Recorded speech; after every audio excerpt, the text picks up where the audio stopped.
Halo teman-teman semua, Assalamualaikum warahmatullahi wabarakatuh. Salam sejahtera bagi kita semua. Oke teman-teman, selamat datang di channel ini. Kita akan belajar bersama seputar lambung ya. Barangkali pengalaman saya dan pengalaman teman-teman di sini ya bisa bermanfaat sehingga kita bisa mengatasi di rumah. Oke teman-teman, ini seperti biasa saya akan menanggapi salah satu komen yaitu ini komennya di samping ini ya. Jadi mengatasi leher kaku atau pegel ya di area belakang ini ya untuk noleh kanan kiri sakit. Oke. Ini kita batasi seputar lambung ya. Jadi permasalahan itu bisa terjadi juga ya. Itu terkait dengan leaky gut atau sindrom usus bocor ya. Jadi bocornya itu tidak bocor yang luka parah bior gitu tidak. Jadi dia itu kayak nerembes gitu ya. Tadinya dia itu harusnya rapat tapi dia ada peregangan kemudian dia ada bocoran. Nah, ini saya juga baru mengalami ya di 1 bulan kemarin saya pejuang GERD ya, GERD disertai dengan leaky gut ya. Itu udah sembuh ya, udah sembuh. Kemudian kambuh lagi atau terasa lagi setelah saya makan bebas, pola makan bebas semuanya. Kemudian saya merasakan keliengan, kelelahan kronis, kemudian pegel di leher juga ini, kemudian anxiety juga, gejala kecemasan. Dan sekarang udah di 1 bulan dan alhamdulillah puji syukur sudah hampir 100% membaik, tinggal anxiety sedikit ya. Nah, jadi gini ya, bisa disimak ya. Karena saya menggunakan teknik pendekatan holistik ya. Jadi teknik pengobatan atau penanganan dengan menggunakan holistik ya. Itu kita ketahui dulu ya. Secara holistik itu tubuh kita terdiri dari 3 bagian ya, yaitu jiwa kita, kemudian pikiran kita, kemudian dan fisik kita. Nah, ini harus sinkron. Kalau di protokol code itu ya, yang saya bikin videonya itu ya, 4 pilar ya, 4 pilar. Namun 4 pilar itu kalau kita lihat ya, kita cek itu juga sama, itu mengarah ke holistik ya. Jadi teknik-teknik pendekatan holistik untuk pemulihan kesehatan. Oke, perhatikan ya, bisa disimak Kak ya. Yang pertama cukupi air putih. Ini penting sekali. Jadi air putih ini tidak bisa diganggu gugat, harus cukup kebutuhan air putih kita berdasarkan berat badan kita. Oke, kemudian pola makan dijaga. Pola makan ini stop makan makanan yang dari tepung terigu, makan makanan tepung terigu yang digoreng, kemudian seperti keripik-keripik stop ya. Nih, ini contohnya, ini keripik ya. Ini walaupun dari singkong sebenarnya bagus tapi digoreng. Itu stop ya. Kemudian snack-snack stop ya. Snack tahu ya, snack-snack ringan stop ya. Kemudian makanan berlemak stop dulu ya, soto rawon stop dulu. Kemudian makan makanan ultra processed food, sosis, nugget stop.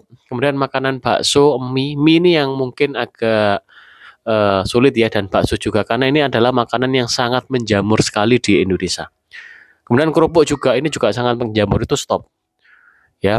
Jadi banyak ini yang di stop ya.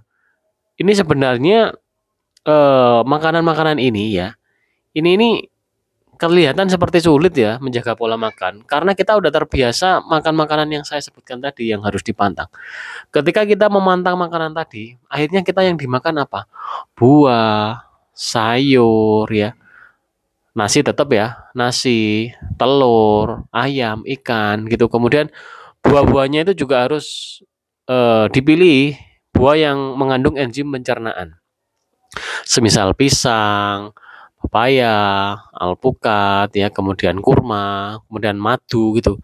Menggunakan itu. Kemudian satu lagi probiotik ya. Probiotik masukkan. Probiotik itu adalah makanan atau minuman yang mengandung bakteri baik. Apa aja Kak probiotik? Oke, probiotik itu ada di makanan, itu tape singkong, kimchi ya, yogurt, kemudian cuka apel, cuka nanas ya, cuka lemon ya. Kemudian beberapa produk-produk probiotik itu juga bisa digunakan. Nah, probiotik masuk Kak, probiotik masuk ya, pola makan dijaga, pikiran ini enggak boleh stres. Ya, buang dendam ya. Jadi kalau ada dendam kepada seseorang udah hilangkan. Ini memang agak sulit karena terkadang dendam itu ketika kita ingat lagi itu agak sulitnya gitu. Jadi kita harus sering meditasi ya. Jadi setelah ibadah ya dalam jenis agama apapun, kita menenangkan diri kita, meditasi, tenangkan pikiran, kosong ya. Jadi tidak ada dendam ya, tidak ada marah, tidak ada dengki ya, tidak ada iri, semuanya damai. Nah, itu nanti akan mempercepat pemulihan. Oke, kemudian ya, laksanakan juga aktivitas ya. Kalau pagi usahakan kena sinar matahari, jangan mager. Kena sinar matahari sambil jalan kaki ya, ringan lah ya, tanpa alas kaki. Kalau agak jauh jalannya berarti Pak harus pakai alas kaki ya, biar tidak terluka telapak kaki kita. Kemudian laksanakan grounding ya, kita berdiri di tanah ya atau di rumput gitu ya.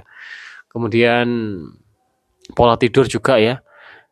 Jam 10 ya atau jam 9 ya, setengah 10 lah ya. Ya, maksimal jam 11 sudah harus tidur.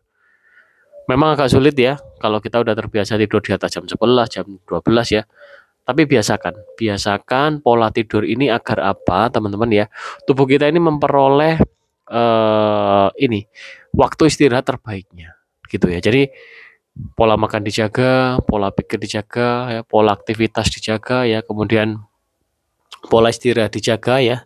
Seperti yang biasa saya bikin videonya 4 pola itu berkaitan dengan holistik itu tadi, ya. Tiga elemen yang ada di dalam tubuh kita ya, pikiran ya, jiwa kita ya, jiwa itu paham ya, jiwa itu kesadaran kita ya, kemudian tubuh kita itu harus sinkron. Jadi saya dulu juga mengalami pegel banget di sini. Jadi hilang di kurang lebih 3 sampai 4 hari. Dengan saya menerapkan itu tadi, makanan itu penting sekali, makanan. Jadi kenapa sekarang ini banyak sekali yang mengalami keluhan seputar lambung ya, baik itu luka lambung, baik itu permasalahan asam lambungnya, itu karena mohon maaf ya, makanan yang kita makan ini teman-teman. Ini mohon maaf sekali, jadi saya tidak menyinggung bagi teman-teman yang mungkin ya mata pencahariannya atau aktivitasnya itu berjualan ya. Saya tidak menyinggung, namun saya berbicara kenyataan ya, apa adanya. Makan makanan yang kita konsumsi sehari-hari itu adalah mencerminkan kesehatan kita. Karena itu dinilai dari kesehatan secara holistik dari sudut tubuh ini, ya. Pisang gini ya. Ini udah harus ada di rumah kita setiap hari, buah-buahan. Terutama yang paling murah itu pisang, gitu ya. Namun kalau ada luka lambung, pisang hindari dulu segala jenis pisang, gitu. Gitu kayak bisa disimak tadi penjelasan saya. Kalau belum paham silakan komen lagi. Intinya di channel ini kita belajar bersama ya. Jadi nanti kita setelah sembuh total ya, kita akan kembali ke pola makan kakek nenek kita ya, nenek moyang kita itu makan makanan jadul. Apa aja itu kak makanan jadul? Oke, kita sebutkan. Saya setiap hari sekarang udah beli makanan-makanan jadul. Dan itu sungguh luar biasa. Yang pertama, makanan jadul itu tidak ada tepung terigunya.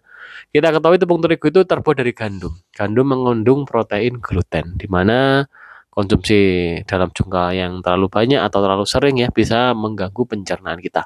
Namun tidak semua orang mengalami itu. Namun umumnya kita orang di Indonesia, gandum itu tidak asli Indonesia. Makanan yang aman untuk kita adalah makanan yang asli dari negara kita. Ya, karena itu jasad kita ini istilahnya dari sini ya, dan makanan yang kita makan yaitu kalau bisa yang ada di sekitar kita. Oke teman-teman, seperti itu. Buah-buahan juga harus diperhatikan, jangan konsumsi buah-buah yang impor semisal apel-apel atau pir gitu yang ya dia tuh udah bertahan sangat-sangat lama ya. Usahakan buah-buah lokal aja, karena apa, buah lokal itu sangat aman karena dia buah musiman, dia musim jeruk ini ya, kita makan jeruk ya. Kemudian kalau pisang saya sepanjang musim ya, pisang ini selalu ada sih. Kemudian musim rambutan kita makan rambutan, musim buah naga kita makan buah naga gitu dan lain-lain. Musim durian kita makan durian ya. Seperti itulah ya yang harus kita laksanakan terkait dengan apa ya, pencernaan ya. Oke teman-teman, terima kasih sudah menyimak video ini sampai habis dan mohon maaf ya bila ada salah kata ya. Intinya di channel ini kita belajar bersama. Oke teman-teman, silakan dievaluasi sendiri apakah pola makan saya seperti ini sudah bagus atau belum ya. Silakan dinilai-nilai sendiri karena apa yang kita makan adalah mencerminkan kesehatan kita. Oke teman-teman, sekian dari saya ya. Mohon maaf ya apabila ada salah kata. Wassalamualaikum warahmatullahi wabarakatuh. Salam sejahtera bagi kita semua.